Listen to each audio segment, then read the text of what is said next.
Let me read out the Facebook status that I shared last night.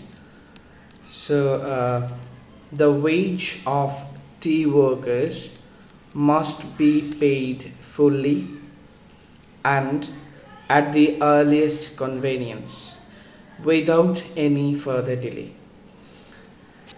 120 টাকা 100 টাকা মজুরিতে যে মানুষগুলো কাজ করে তাদেরকে আপনি 2 মাস 3 মাস ধরে মজুরি দিচ্ছেন না। What is this? আপনার যে কোনো ধরনের অসুবিধা থাকতে পারে, মানে দেশে খুব চরম পরিস্থিতি তৈরি হতে পারে। আমার মনে হয় না এত কিছু সত্ত্বেও 100 টাকা মজুরিতে কাজ করা মানুষগুলোর স্যালারি 2 মাস ধরে আপনি আটকে রাখতে পারেন। যে কোনো পরিস্থিতিতে এমনটা হওয়া উচিত ছিল না। This interim government at present lacks a proper media outlet with international standards to back them up and figures to help them out. The sooner they understand this fact, the better. এই কথাটা কেন বলেছিলাম? আপনি খেয়াল করেন বাংলাদেশে ঠিক কতজন সাংবাদিক আছেন যারা সত্যিকার অর্থেই মনে করে that they are competent in English. ইংরেজিতে লেখা, ইংরেজিতে বাংলাদেশের কোনো ডেডিকেটেড ইংলিশ নিউজ চ্যানেল নাই। আগে কিছু কিছু নিউজ আউটলেটগুলোতে ইংলিশ বুলেটিন হতো, ইদানিংকালে সেগুলো বন্ধ হয়ে আছে, খুবই মুষ্টিমেয় 1-2টা ছাড়া। আর গভর্নমেন্ট এজেন্সিগুলো তো কয়েকটা আছে, আমি জানি না। ডেইলি স্টার, বিজনেস স্ট্যান্ডার্ড, এই ধরনের পত্রিকাগুলোর কথা আমরা জানি। টু সাম এক্সটেন্ট এদেরও নিজস্ব ভ্যালুস থাকবে, নিজস্ব কথা বলার জায়গা থাকবে। সো থার্ড স্টেটের ব্যাপারে আসলে খুব ঘটা করে তেমন কিছু বলা যায় না। স্টিল আই ফেল্ট যে এই ধরনের মানুষগুলোকে খুঁজে বের করে আনা দরকার, এই ধরনের নিউজ আউটলেট তৈরি করা দরকার আছে, বা এই ধরনের মিডিয়া লবিস্টের দরকার আছে for this government or for the governments in future. যারা আসবে সেসব গভর্নমেন্টের জন্য এই জিনিসটা কার্যকরী হবে। তারপরে যেটা বলছিলাম যে Mahfouz Alam and his team utterly failed to represent the country in the international arena the way they were expected to. So yes, they are not living up to the people's expectations. That is true. একটা গভর্নমেন্টের লোকজন এসে বা নতুন কেউ এসে হুট করে আমূল পরিবর্তন নিয়ে আসবে বা বৈপ্লবিক কোনো কিছু খুবই অ্যাপারেন্টলি দেখতে পারবেন খুবই অল্প সময়ের মধ্যে, এই ধরনের কোনো কিছু এক্সপেক্ট করা ঠিক না। স্টিল লিস্ট যে কাজগুলো করা যেত আমরা সেই কাজগুলো আসলে দেখতে পাচ্ছি না সিমিংলি। সো আর কিছু জায়গাতে এজেন্সি বেসড কিছু কাজ হলেও বা এনজিও বেসড বা ফিনান্সিয়াল ফান্ডিংয়ের ব্যাপারে কোনো কিছু কাজ হলেও ডিপ্লোম্যাটিক জায়গাগুলোতে বেশ উইকনেস দেখা যাচ্ছে। এবং সবচাইতে বড় ব্যাপার হচ্ছে রিসেন্টলি যেটা দেখেছি, আওয়ামী গভর্নমেন্টে যারা রাষ্ট্রদূত ছিল, ডিপ্লোম্যাসি যারা এখনও ডমিনেট করছে, ওই মানুষগুলো দিয়েই কাউকে প্রমোশন দিয়ে ভালো জায়গাতে পাঠানো হচ্ছে। Those who were perpetrators, those who were the saviours of the Awami back government. So এটা তো আসলে মানে আনজাস্টিফায়েবল, এমনটা হওয়া উচিত না। খোঁজ না নিয়ে গুরুত্বপূর্ণ নিয়োগগুলো অন্তত দেওয়া উচিত না। এমনি পজিশনে কিছু নিয়োগ বা এলোমেলো কিছু সিদ্ধান্ত আসতে পারে, বাট আপনি রাষ্ট্রদূত পাঠাচ্ছেন ভাই, দিস ইজ নট জোক। আপনি আপনার কান্ট্রির রিপ্রেজেন্টেটিভ পাঠাচ্ছেন, তো ডিপ্লোমেসিতে কারা যাচ্ছে? So this is আটারলি alarming for the government. এরপরে একটা জিনিস চোখে পড়েছে, পিপল লাইক, আমি যেটা লিখেছিলাম, people like Akram Hossain and many others way initiators beneath the surface of this movement. I know at least hundreds of names who could be introduced as the mastermind of the movement. However, from my personal perception, every single individual who contributed was the mastermind, no doubt, And what was surprising, recently Mr. Mahfouz cleared himself out, and he himself cleared the debate. However, no idea why Dr. Mohammad Yunus sir had put such effort into flaming the debate once again, and once more undermining the contributions of others, and why there was no remarkable mention of the general mass uprising. I still wonder. আমার এটা নিয়ে details কিছু বলার নাই. The Bangladesh Army should have been more cautious regarding sending their officers without enough preparation or consequential thoughts on aftermaths. এটা আর্মির ভেতরগত কিছু issues আছে কিনা, কার কি উদ্দেশ্য, কে কোন উদ্দেশ্যে এই কাজগুলো করেছে, এবং লেফটেন্যান্ট, আমাদের যে তরুণ লেফটেন্যান্ট হত্যাকাণ্ডের শিকার হয়েছেন, সেটা আসলে খুব দ্রুত সময়ের মধ্যে বোঝা দরকার এবং এর যথাযথ বিচার হওয়া উচিত.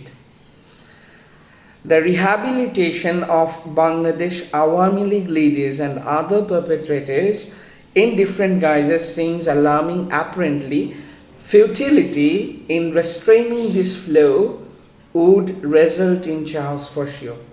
That is for sure. আমি আপনাদেরকে বলতে পারি, এই যে আওয়ামী পারপেট্রেটরদের রিহ্যাবিলিটেশনটা হচ্ছে বিভিন্ন জায়গাতে, বিভিন্ন বেশে তারা এগিয়ে আসছে, বিভিন্ন বেশে তারা লুকিয়ে আছে, বিভিন্ন বেশে তারা প্রশাসনিক পদগুলোতে কাজ করে যাচ্ছে, বিভিন্ন বেশে তারা এই যে হুট করে ইন্ট্রুডার হয়ে ডক্টর মোহাম্মদ ইউনূসের সঙ্গে স্টেজে উঠে যাচ্ছে. These things are going to cause havoc. I repeat, havoc. খুবই বাজে পরিস্থিতির দিকে এগিয়ে নিয়ে যেতে পারে এই বিষয়গুলো. People like Syed Abdullah deserve more exposure. Third state যখন ফেইল করে, ট্রুলি স্পিকিং, থার্ড স্টেট যখন ফেইল করে, তখন সাইয়েদ আবদুল্লার মতো মানুষগুলো এসে থার্ড স্টেটের কাজ করে. আমি শুধু সাইয়েদ আবদুল্লার নাম বলবো এমনটা না, there are hundreds of people like Syed Abdullah in this country.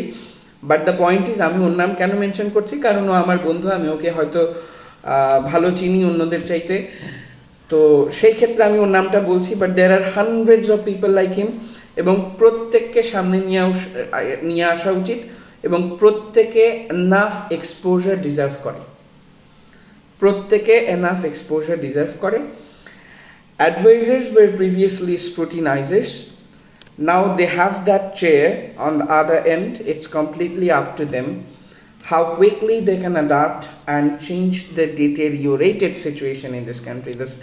They have everything that needed to change the scenario, the present scenario. If their intelligence doesn't meet up what it requires to change, the new flow might fill the vacuum, and if there remains no space for that, another uprising is imminent. এটাও অনেকটা নিশ্চিত বলতে পারছি না, তবে এটা অনুমানযোগ্য, এবং অনুমান করে ভালোভাবে বলা যেতে পারে এটা, যে অ্যাডভাইজাররা আসলে যারা উপদেষ্টা পরিষদে আছেন, তারা সরকারের সমালোচনা করেছেন একটা সময়, এবং তারা এখন সরকারে বসে আছেন. সুতরাং ঠিক কতখানি দ্রুত সময়ের মধ্যে তারা বিষয়গুলো ম্যানেজ করতে পারেন এবং ভেতরকার যত অসুবিধা আছে, জটিলতা আছে, তারা বুঝতে পারেন, সেটা আসলে দেখার বিষয়, আপেক্ষিক বিষয়, প্রশ্ন সাপেক্ষ বিষয়, সময় সাপেক্ষ বিষয়. দেখা যাক কত স্মার্টলি তারা ডিল করতে পারে. তারা না পারলে নির্বাচন দিয়ে, হ্যাঁ, সংস্কার তো করতেই হবে, দেন একটা ডেমোক্রেটিক জায়গা আসবে, পলিসি মেকাররা আসবে. নতুন পলিসি মেকাররাও বা কীভাবে ম্যানেজ করবে, সব কিছুই এখনও বলা যায় না, বোঝা যায় না. But still the point is there on that chair, and they use to scrutinise the chairs beforehand. So এই জায়গাটাতে তাদের কাজ করার আছে, এবং সেখানে যদি তারা ব্যর্থ হয় কোনোভাবে, তাহলে যেভাবে জুলাই বিপ্লব হয়েছিল, হয়তো এরকম কিছু না হলেও একটা আপরাইজিং আমরা আশা করতে পারি. বা আপরাইজিং যদি নাও হয়ে থাকে, আপরাইজিং না হলেও মানুষের দিক থেকে একটা সার্বিকভাবে সমালোচনার শিকার হতে হবে, দ্যাটস ফর শিওর. আর আমার দিক থেকে a democratic country without any corruption, without any extremists, without any extortionists is what I hope initially. জানি না এই গভর্নমেন্ট কতখানি কাজ করছে বা কতখানি মিট করতে পারবে এই criteria, but the point is একটা কান্ট্রিতে ফেসিজম থাকবে না, একটা কান্ট্রিতে সন্ত্রাসবাদী কার্যক্রম থাকবে না, একটা কান্ট্রিতে চাঁদাবাজ থাকবে না, একটা কান্ট্রিতে মৌলবাদী মানুষজন থাকবে না। বাট দোজ হু আর মৌলবাদী লাইক ফর গুড থিংস, তারা তো অবশ্যই এক্সপেক্টেড অ্যাকসেপ্টেড, এটাই হবে। কিন্তু এইসব উল্টাপাল্টা কার্যক্রম থাকবে না। রিসেন্টলি দেখেছি ট্রান্সজেন্ডার ইস্যু নিয়ে কথা হচ্ছে, and that is for sure বাংলাদেশে কোনোভাবে এই ট্রান্সজেন্ডার ইস্যুকে ঠাঁই দেওয়াই উচিত না। মানে এটা পজিটিভিটি, নেগেটিভিটি, অ্যাকসেপ্টেন্স আছে কি না, আমার কথা হচ্ছে এই ইস্যুটাই না আসুক, মানুষ এই শব্দটাই না জানুক, মানুষের এই শব্দটার কোনো নলেজই না থাকুক, এই শব্দটার কোনো এক্সপোজারই না থাকুক। That's what I personally want. I believe বাংলাদেশের not even if not 100%, at least 99.99% এটার এগেনস্টে, এটা আমি ফর শিওর মানে মনে প্রাণে আমি বিশ্বাস করি। আর one more thing, intruders might not mean mostly যারা হুটহাট ঢুকে যায়, অনুপ্রবেশ করে, তারা সবসময় যেহেতু ব্যাপারটা এমন না, but they always create chaos. So এই জায়গাতে এই দে অলওয়েজ ক্রিয়েট চাওস, তো এই জায়গাটাতে কাজ করার বিষয় আছে। অ্যান্ড এতটুকু শিওর যে nobody can go to the former president without prior consent. মানুষকে বোকা কম ভাবলে ভালো। Make your policy upright, clear, no negotiation with any perpetrators, that's it. Even if it's not high time, the high time to think for the next phase is quite clear. Possibly without this government, or it can be with the government. আর সেনাবাহিনী কখন কি করবে, বা এমন হতে পারে যে একটা সময় এই গভর্নমেন্ট কখন ক্ষমতা ছাড়বে জানি না, সংস্কারের প্রয়োজন আছে। আর সেনা প্রধানেরও একটা মানে চিন্তা থাকতে পারে কখন ইলেকশন আসবে, এটা নিয়ে আসলে মাহবুব মাসুম ঢাকা বিশ্ববিদ্যালয়ের, উনি এখন বিদেশে আছেন, আমাদের জুনিয়র, পড়াশোনা করছেন বিদেশে এখন। ওনার একটা স্টেটাসে উনি এরকম উল্লেখ করেছেন যে উনি ধারণা করছেন এই গভর্নমেন্ট 2-3 বছর থাকবে এবং এরপরে সেনা প্রধানও হয়তো 1 বছর 1.5 বছর সময় নিয়ে একটা ইলেকশনের কথা বলবেন। কারণ বিএনপি ক্ষমতায় আসলে তো আবার সেনাপ্রধান হিসেবে তাকে নাও রাখতে পারেন, কারণ এই গভর্নমেন্ট তারপরেও মানে 18 মাস 20 মাস এরকম একটা সময়ের হিসেব দেখিয়েছেন উনি।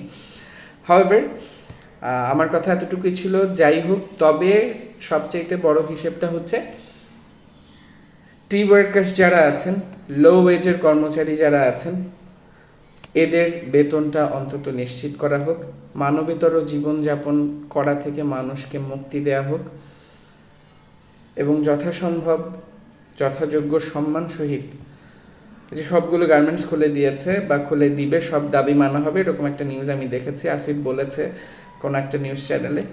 So I am hoping for the best, let's see what happens next.